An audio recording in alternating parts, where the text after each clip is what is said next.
جی بیٹا آج ہمارا ٹاپک ہے وہ ہے تفریح کی اہمیت،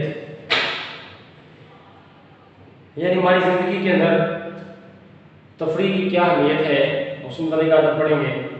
تدریسی مقاصد دیکھیں گے اس سبق کو پڑھنے کے بعد زندگی میں تفریح کی اہمیت اور ضرورت سے آگاہ ہو سکیں۔ نمبر 2، تفریح کے صحت مند اور مثبت طریقوں سے آشنا ہو سکیں۔ نمبر 3، سمجھ سکیں گھر کے اندر اور گھر سے باہر دونوں صورتوں میں تفریح کے مواقع موجود ہیں۔ نمبر 4، تفریح کے آداب سے واقف ہو سکیں، یعنی سبق کو پڑھنے کے بعد ہمیں یہ چیزیں حاصل ہوں گی۔ کہتے ہیں کہ فرحت، راحت اور تفریح، ان سب الفاظ کی اصل ایک ہی ہے۔ فرح بھی سکون کو کہتے ہیں، فرحت بھی سکون کو کہتے ہیں، راحت بھی سکون کو کہتے ہیں، یعنی ان کے ایک ہی معنی ہے۔ معنی ہے سکھ، آرام اور خوشی۔ جس کام سے انسان کو سکھ، چین اور خوشی ملتی ہے وہ راحت اور تفریح والا کام کہلاتا ہے۔ ایسا کام جس کام کو کرنے سے انسان کو راحت بھی ملے، خوشی بھی ملے اور سکون بھی ملے، اسے تفریح کہا جاتا ہے۔ آپ سے یہ شارٹ کوسچن پوچھا جائے گا۔ ایک طالب علم 6 دن لگاتار پڑھائی کرتا ہے، باقاعدہ سکون جاتا ہے اور بلا ناغہ ہوم ورک کرتا ہے۔ ان کاموں سے جو وقت بچتا ہے اس میں اپنے والد اور والدہ کے کاموں میں ہاتھ بٹاتا ہے۔ مسلسل کام کرتے رہنے کے سبب اس کو تھکاوٹ محسوس ہونے لگتی ہے، طبیعت میں بیزاری پیدا ہو جاتی ہے۔ بیزاری یعنی اکتاہٹ، پریشانی، بے چینی۔ تو اکتاہٹ دور کرنے کے لیے اپنے بھائی بہنوں یا دوستوں کے ساتھ کسی تفریح مقام پر چلا جاتا ہے جہاں کی فضا میں سبزہ، درخت اور ہوا کی تازگی ہو، جسے دیکھ کر اس کی طبیعت کھل اٹھتی ہے۔ گھٹن، بے چینی، گھٹن کہتے ہیں بے چینی کو، کہ اس فضا سے کھلے اور کشادہ ماحول میں آنے سے اس کے دل کو خوشی ملتی ہے۔ فرحت کا احساس ہوتا ہے، یعنی کہ خوشی کا احساس ہوتا ہے۔ مسلسل ایک ہی طرح کے ماحول میں رہنے اور کام کرنے سے جو تھکاوٹ پیدا ہو گئی تھی وہ دور ہو جاتی ہے، وہ تر و تازہ ہو جاتا ہے، اس کی اکتاہٹ ختم ہو جاتی ہے۔ اکتاہٹ کہتے ہیں تھکاوٹ کو، پریشانی کو کہتے ہیں، اور وہ نئے جوش و جذبہ کے ساتھ کام کے لیے تیار ہو جاتا ہے۔ تفریح کی اہمیت سے کوئی بھی انکار نہیں کر سکتا۔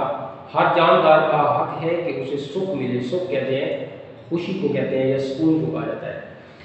بیل کھیتوں میں ہل چلاتے ہیں، بار بردار کہتے ہیں بوجھ اٹھانے والے، وزن اٹھانے والے۔ جانور بوجھ اٹھاتے ہیں، گاڑیوں میں جوتے جاتے ہیں، انہیں کھینچتے ہیں۔ مسلسل محنت اور مشقت کہا جاتا ہے محنت کو، کہ کام کرنے کی وجہ سے تھک جاتے ہیں تو انہیں بھی آرام کی ضرورت ہوتی ہے۔ یہ تو تھی حیوانوں کی بات اور ان کے لیے تفریح کی اہمیت۔ اب ذرا انسانوں کی طرف آئیے، اب غور کریں کہ تو یہ واضح ہوگا کہ انسان حیوانوں سے بھی زیادہ کام کرتے ہیں۔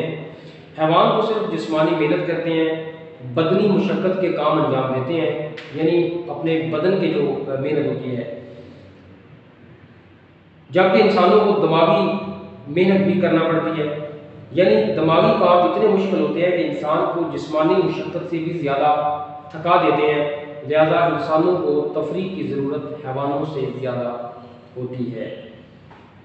تفریح ہمارے لیے بہت ضروری ہے، اس سے تھکاوٹ دور ہوتی ہے اور بدن میں چستی آتی ہے۔ چستی کہتے ہیں پھرتی کو کہتے ہیں، تیزی کو کہا جاتا ہے۔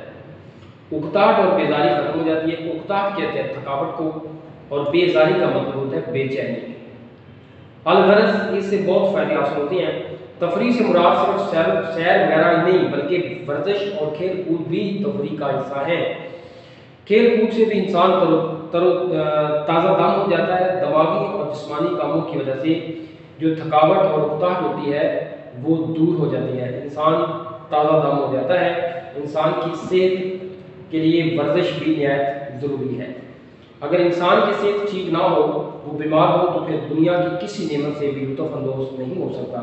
اگر صحت نہ ہو تو وہ سیر و تفریح کے لیے کہیں جا سکتا ہے، نہ کھیلوں میں حصہ لے سکتا ہے، لیکن ہم حتمی طور پر یہ نہیں بتا سکتے کہ کون سے کام تفریح والے ہیں۔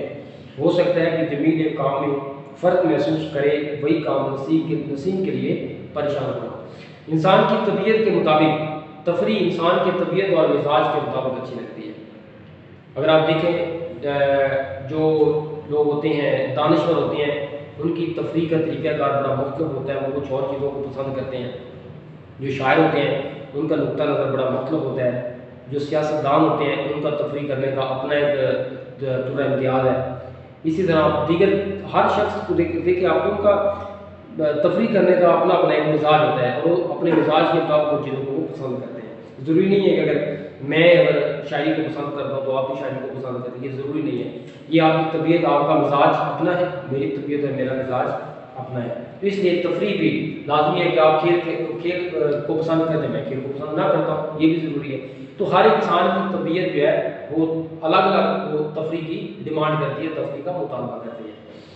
کچھ لوگ سارے دن کے کام کاج کے بعد شام کے وقت باقاعدگی سے ٹینس کھیلتے ہیں، حالانکہ یہ کھیل بڑا تھکا دینے والا ہے، لیکن انہیں اس میں لطف حاصل ہوتا ہے۔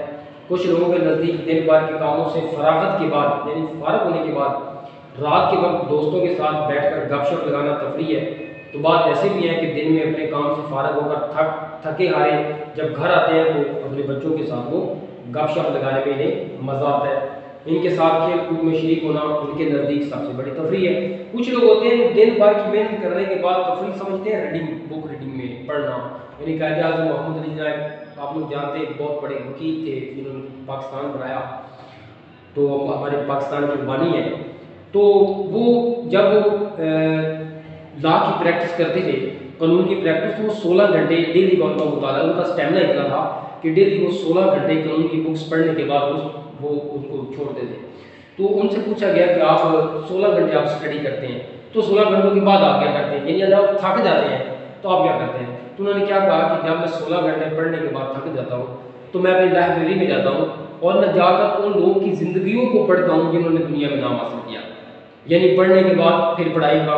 تو انہوں نے کہا میرے لیے سب سے بڑی تفریح ہے جب ان لوگوں کی زندگیوں کو پڑھتا ہوں، میرا دماغ فریش ہو جاتا ہے، مجھے یوں لگتا ہے کہ میں بالکل میں تازہ دم ہوں، اور میں یوں لگتا ہے جس طرح کہ میں ابھی پھر قانون کو پڑھنا شروع کر دوں کیونکہ میرا جو دماغ ہے مکمل طور پر فریش ہو گیا۔